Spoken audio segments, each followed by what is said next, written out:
ওই তুমি ধড়কন ভাবি ভাবি ভাবি ভাবি ভাবি আরে তোমাকে আমি ছাড়বো না, তুমি জানো আজকে আমার কত বড় একটা খুশির দিন। এই আপনি কে? এ বাসা কি?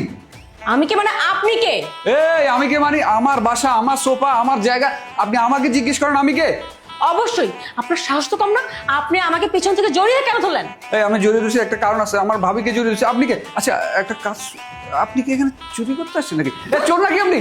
আমাকে দেখে চোর মনে হয়? হ্যাঁ, আমার ছেলেকে চোরের মতো নাকি? চোর তো আপনি, চেহারা যে আয়নাতে দেখেন। এই আমার চেহারা আয়না দেখবো মানে? আমার চেহারা আয়না কি দেখবো? আপনি জানেন আমাদের মহল্লার কতগুলো মেয়ে আমার জন্য পাগল? বেচারাদের না চোখে সমস্যা।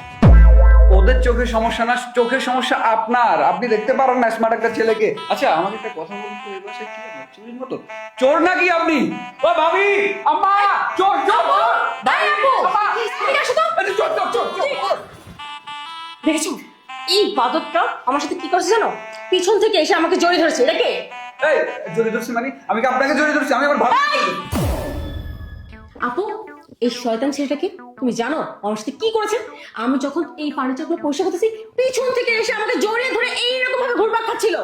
এই আমি কি আপনাকে সাদা জড়াই ধরছি? হ্যাঁ আপনি চোর, চোর আমার বাসায় এসেছেন চুরি করতে, সেজন্য আমি আপনাকে